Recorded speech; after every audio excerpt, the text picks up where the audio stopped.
I'm not coming back. I've met someone better and already moved your things to storage. My name is Marcus Williams, 48 years old, and I'm staring at my phone in the kitchen of our Denver condo at 11:15 p.m. on a Thursday. My wife Sophia was supposed to be on day 3 of a girls' trip to Aspen.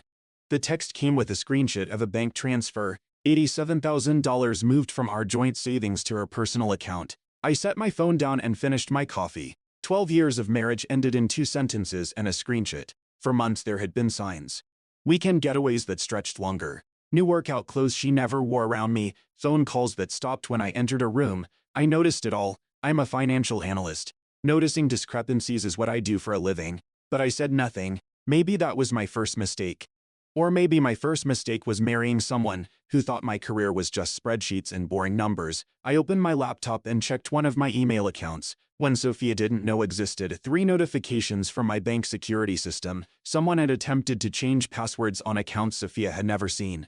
She was being thorough. I had to respect that. I picked up my phone and typed 2 words in response, good luck. Then I called my brother David. Remember that backup plan we discussed 4 years ago? I said when he answered. It's time, are you sure? He asked. Yes, I replied. She just made her move. I hung up and glanced at the wedding photo on the wall. It was the only picture in the condo that still had both of us in it. I should have noticed that too. I met Sofia Martinez at a charity event downtown. I was 36. Recently divorced from a short first marriage, and focused entirely on building my financial analysis practice. Sophia was 30, vibrant, ambitious, and completely uninterested in what I did for a living. I don't need to understand the details, she'd say whenever I tried to explain a case. As long as you make enough for us to live well. We married after a year of dating. I helped her open her interior design studio, funding the entire venture from my savings. When she wanted a bigger house in a better neighborhood, I agreed. When she wanted luxury cars and expensive vacations, I nodded and signed the checks. My father had warned me once. We were fixing his deck, and he paused, hammer in hand. Son, he said carefully, I notice your wife spends a lot of your money. Just make sure she values what you do to earn it. I brushed him off.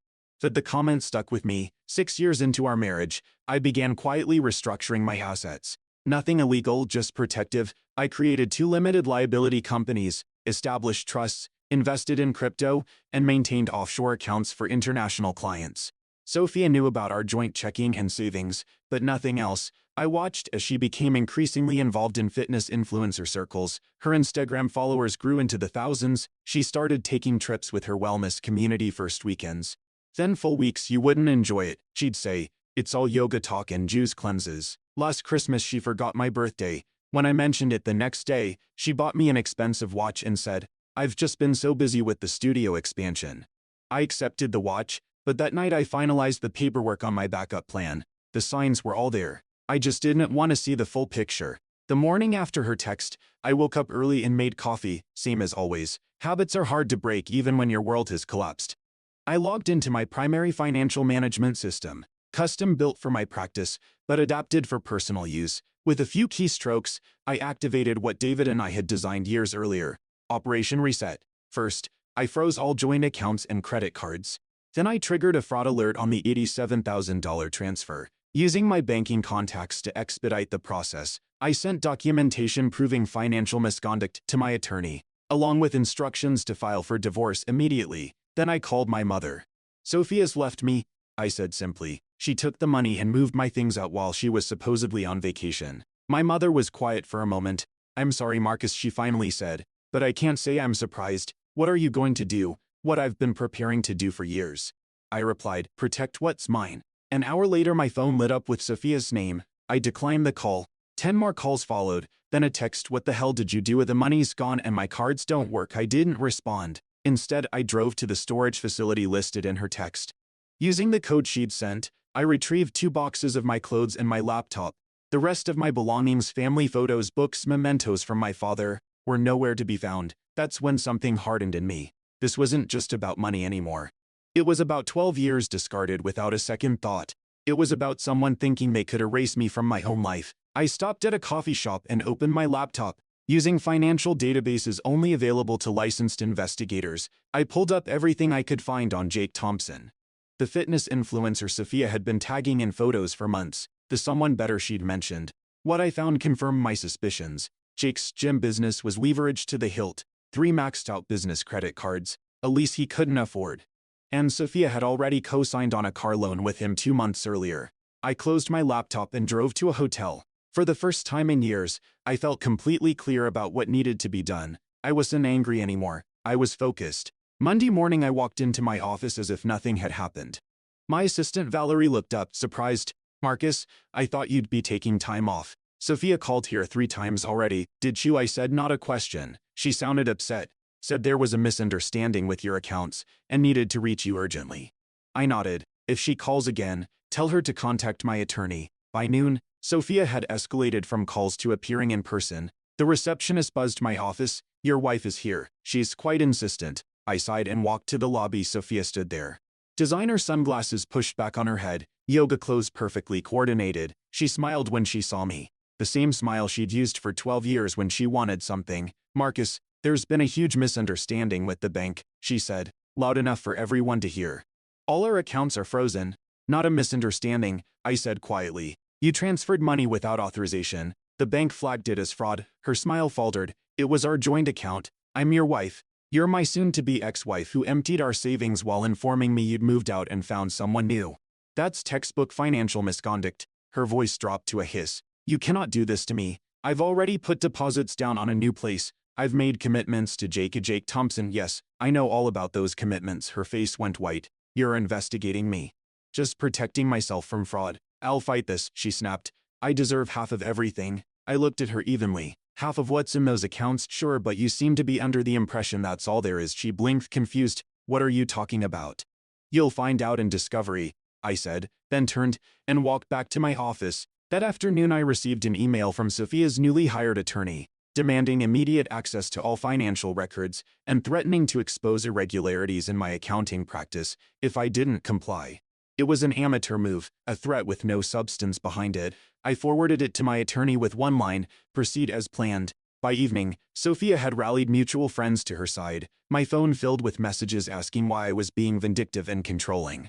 No one had questioned where she's been the past week or who she's been with. No one asked about the money she's taken. I didn't bother responding. Instead, I went to the gym, not Sophia's studio or Jake's flashy fitness center, but the small community center where I'd been going for years.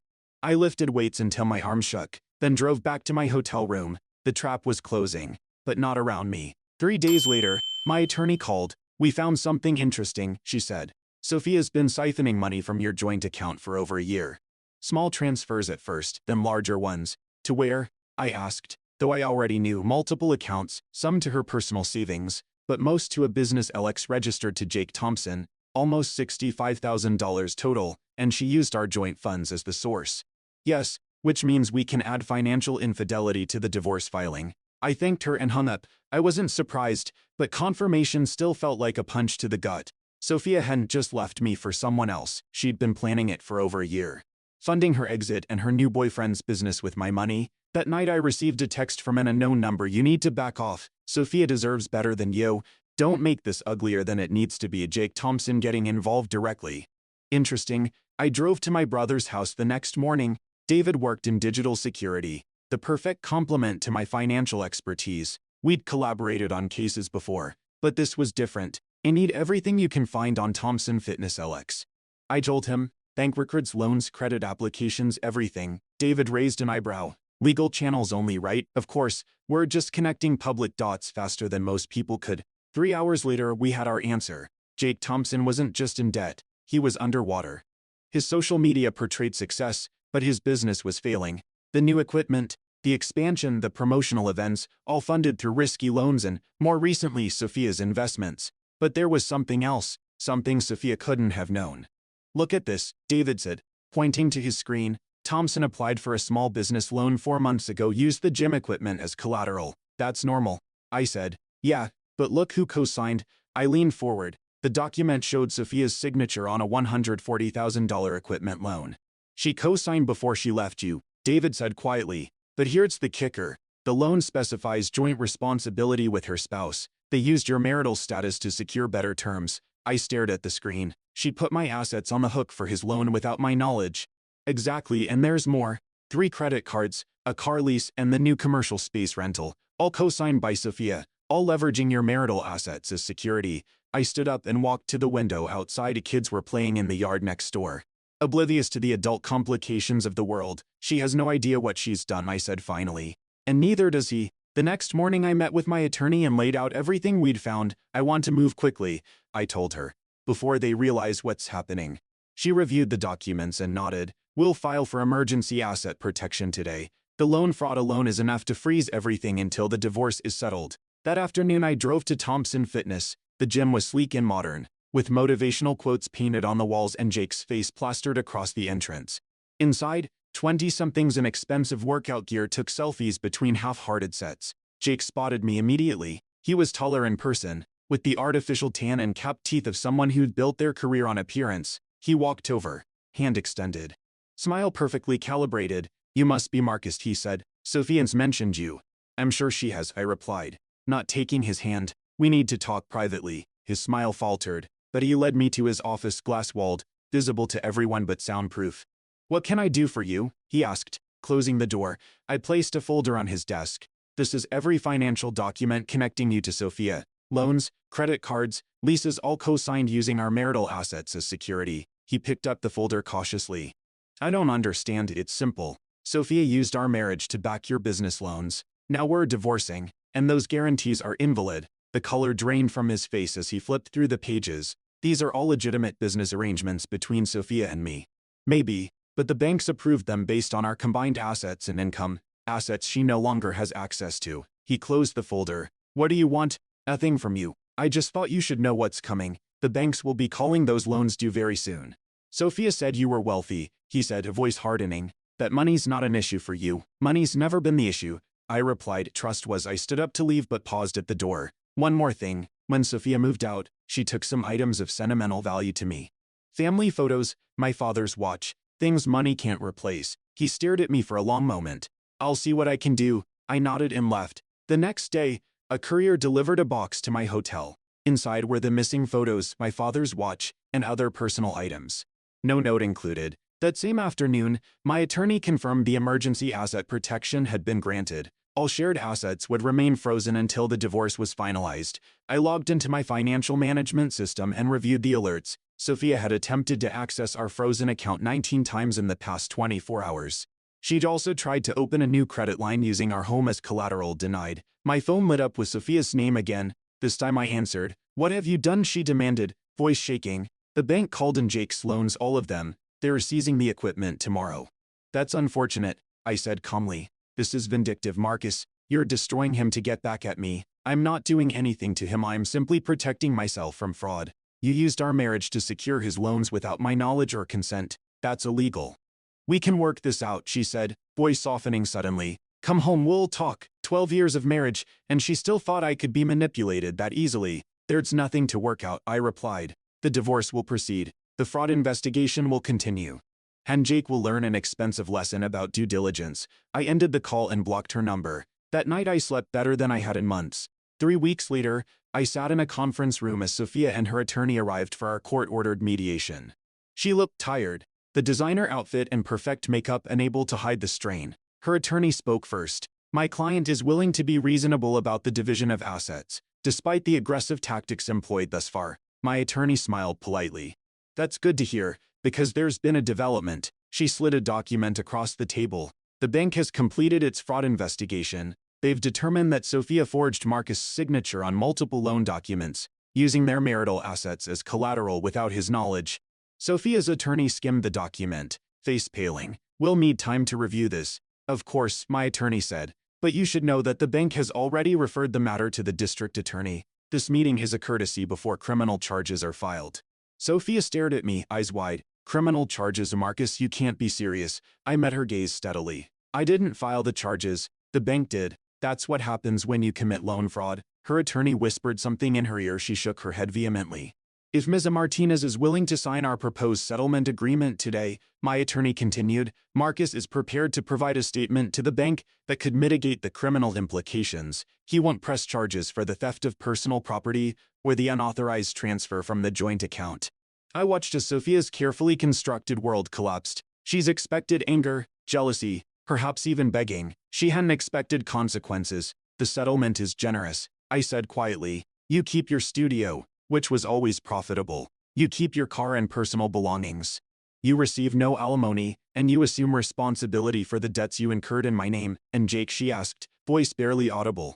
Mr. Thompson's financial issues are his own problem, my attorney replied, but without your husband's assets backing those loans.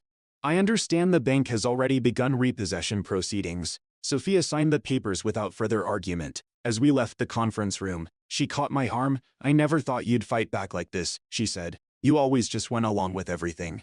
That was my choice, I replied. Just like this was your choice. I walked away without looking back. A month later, I moved out of the hotel and into a small house near downtown Denver. Nothing fancy, just a craftsman with good bones that needed some work. The kind of project that would keep my hands busy and my mind occupied during the evenings. I heard through mutual friends that Sophia had moved to Austin to start over.